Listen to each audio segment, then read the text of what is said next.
Hello, you're watching a news morning from Baku. I'm Bakhtiar Sanov, and let's see the headlines. Joe Biden awarded the Presidential Medal of Freedom, the nation's highest civilian honor, to an array of prominent figures. Foreign Minister Hakan Fidan reiterates Turkey's enduring dedication to stabilizing Syria and aiding its recovery. North Korea fires a ballistic missile out to sea off its east coast, South Korea's military said. U.S. President Joe Biden awards the Presidential Medal of Freedom, the nation's highest civilian honor, to an array of prominent figures, including former Secretary of State Hillary Clinton, actor Denzel Washington, and conservationist Jane Goodall. The ceremony, held in the East Room of the White House, featured recipients celebrated for their diverse contributions to American life. The honorees included actor Michael J. Fox, chef and humanitarian Jose Andres, fashion designer Ralph Lauren, science guy Bill Nye, and Vogue editor-in-chief Anna Wintour. Several posthumous awards were presented, including to civil rights activist Fannie Lou Hamer, former Attorney General and U.S. Senator Robert F. Kennedy, former Defense Secretary Ash Carter, and businessman and Michigan Governor George Romney.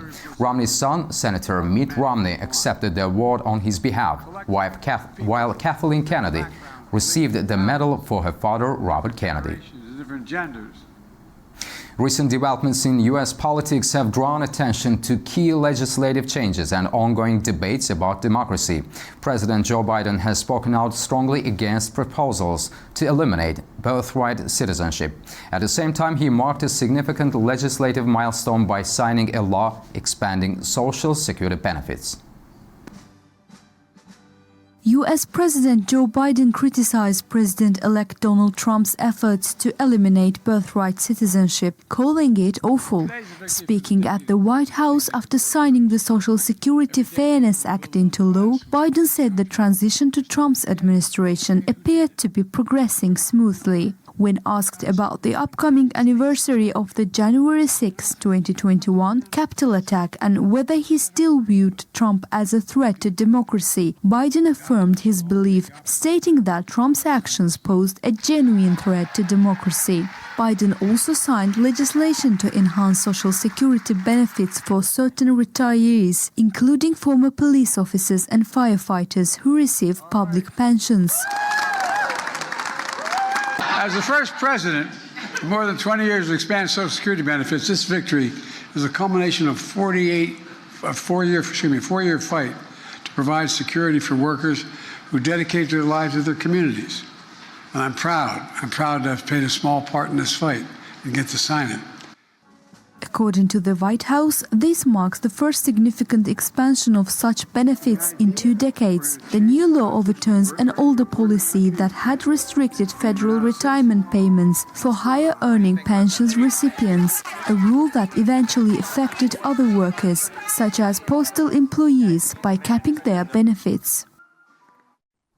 Over in the United States, Americans across the country are concerned about possible new security threats and attacks as officials implement measures to enhance national security following the recent incidents.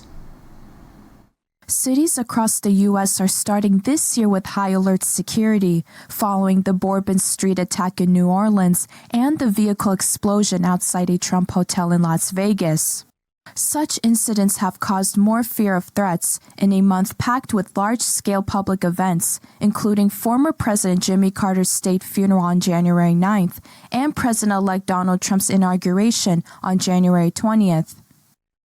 The Sugar Bowl in New Orleans was postponed by 1 day due to the attack, resulting in enhanced security measures with detection dogs utilized at the event.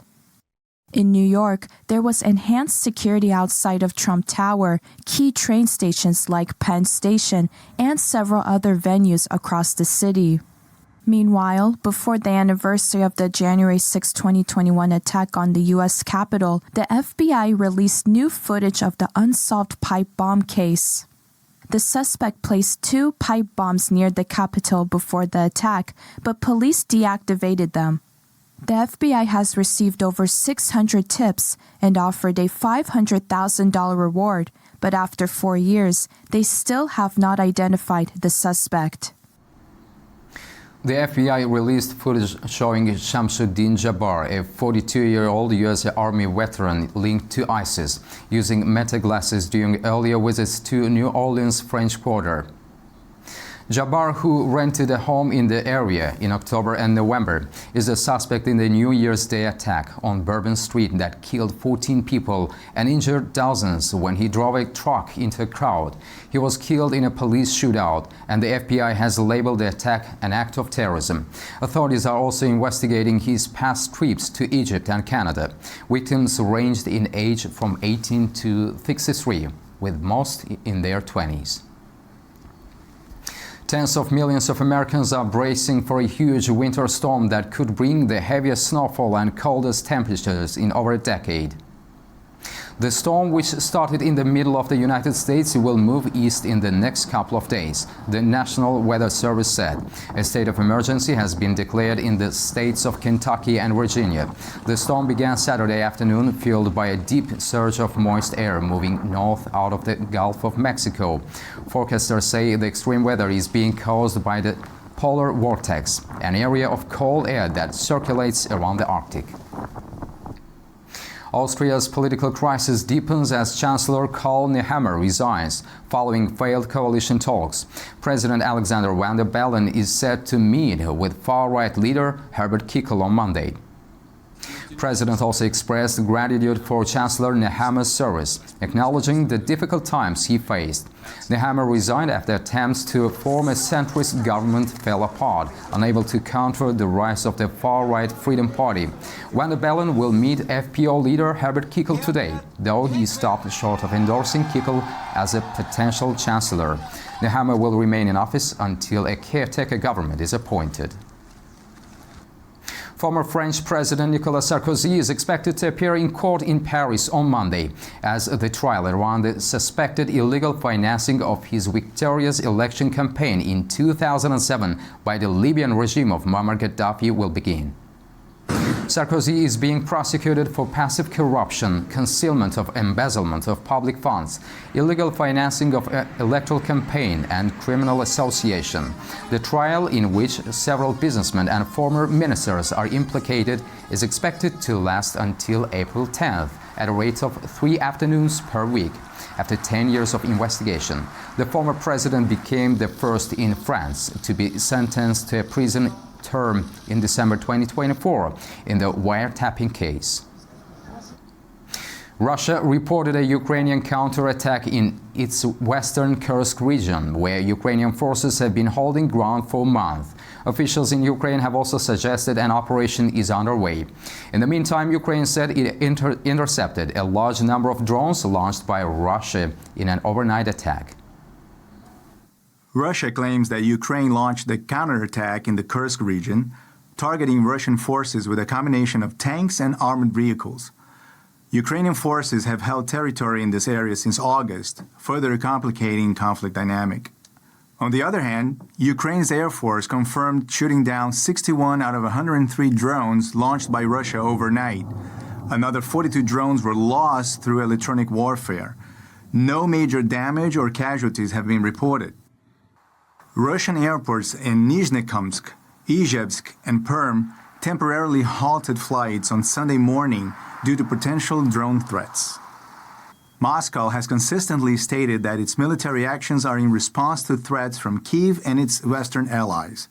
Russian officials accuse Ukraine of targeting civilian areas with its drone strikes, urging international scrutiny of Ukraine's tactics. Meanwhile, Ukrainian President Volodymyr Zelensky stressed the need to strengthen national air defense capabilities. The task remains unchanged, strengthening our air defense. We are already preparing for the upcoming meeting in Ramstein, scheduled for next week. Dozens of partner countries will participate, including those capable of boosting our defense not only against missiles, but also against guided bombs and Russian aircraft.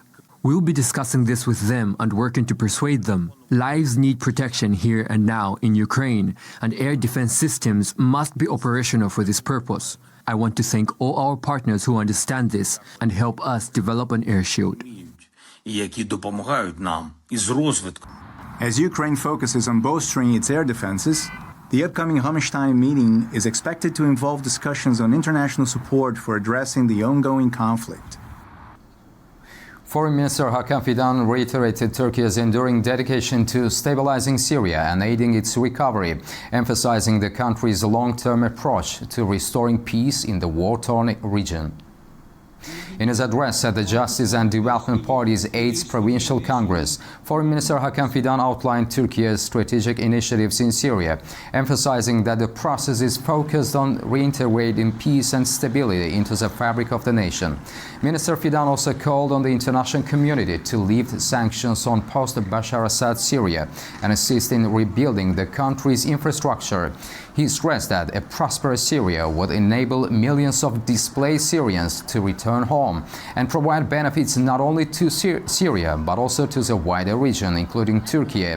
Fidan also underscored Turkey's role in regional development, pointing to the Development Road Project with Iraq, which aims to establish a strategic corridor linking the Gulf to Europe. Concluding his address, Fidan also reiterated Turkey's foreign policy vision of promoting peace, stability and prosperity through cooperation and development initiatives, aligning the country's progress with the welfare of its neighbors. Yemen's Houthi rebels claim they launched a hypersonic missile strike on Israel's Orot Rabin power station in the country's northwestern region. The group says that the attack was carried out with the Palestine II hypersonic ballistic missile. On Sunday night, the Israeli military said that the missile fired from Yemen had been intercepted before reaching Israeli territory. An air raid alert was issued in central Israel at the time.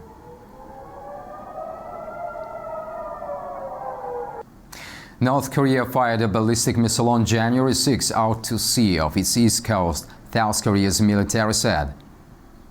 Japan's Coast Guard also said North Korea fired what could be a ballistic missile. The missile, launched the first in around 2 months, coincided with U.S. Secretary of State Antony Blinken's visit to Seoul and during a period of political hiatus in South Korea. In South Korea, thousands of people rallied for and against the arrest of impeached President Yoon Suk-yeol. The warrant for Yoon's arrest on grounds for insurrection is set to expire at midnight on Monday. Thousands of people braved heavy snow in South Korea's capital, Seoul, to rally for and against arresting impeached President Yoon Suk-yeol. This comes as the court approved an arrest warrant for Yoon on the basis of alleged insurrection. Now, with the warrant set to expire at midnight on Monday, multiple groups hold demonstrations near his residence, some urging his immediate arrest and others protesting against it. I live nearby, and even when it snows or when the weather is cold, we need to keep coming here to protest. A place like this where many people gather will be less cold, right? So I will keep coming out to rally until the president is impeached. Tomorrow, our patriotic citizens will definitely stand by the president. Even if the anti-government forces may extend the arrest warrant, we will still stand by President Yoon Suk-yeol until the end and protect our liberal democracy. The impeachment of Yoon Suk-yeol follows his botched attempt to declare martial law last month.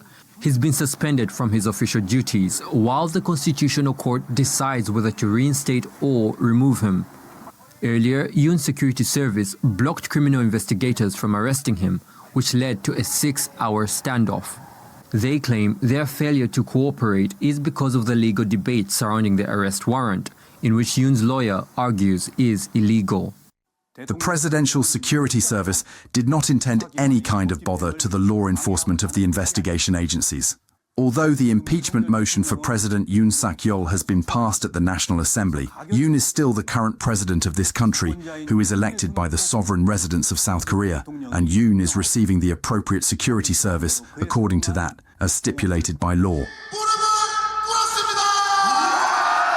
Yoon is South Korea's first incumbent president to face an arrest.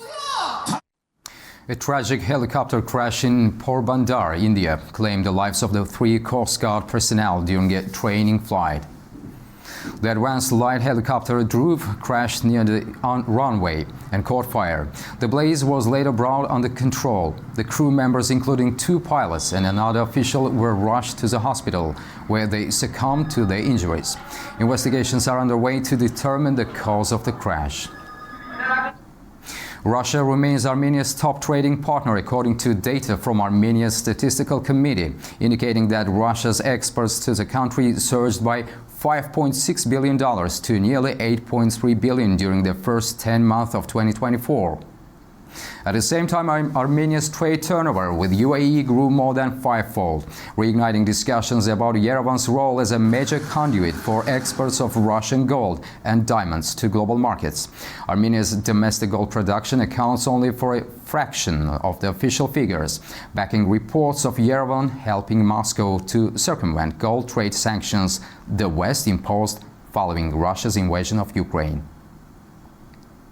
Turkey's most popular holiday destination, Antalya, welcomed a record 17.3 million visitors last year. In 2024, for the first time, more than 1 million Turks residing abroad visited the Mediterranean city, according to data from the Provincial Directorate of Culture and Tourism. The number of tourists arriving in Antalya in 2024 increased by 8% compared to the previous year and reached 17 million. Including the 353,000 transfer passengers entering the city from Antalya Airport, the total number of visitors to the city in 2024 was 17.3 million. Last year, the city welcomed 3.9 million Russians, who constituted the largest group of foreign vacationers, followed by Germans at 3.5 million and British nationals at 1.6 million. The other countries on the list of top visitors included Poland, the Netherlands, Kazakhstan, Romania, Ukraine, the Czech Republic, and Lithuania. Last month, the most visitors to the city came from Germany with 81,000, while the Russian Federation ranked second with 47,000 visitors, and the UK ranked third with 34,000. The Culture and Tourism Ministry has not yet unveiled the foreign tourist data for the whole of 2024. Well, that's all we have for this hour. You can also get latest news and headlines around the clock on our website, that is anews.tv. Thank you for joining us, and also we wish you a good day ahead.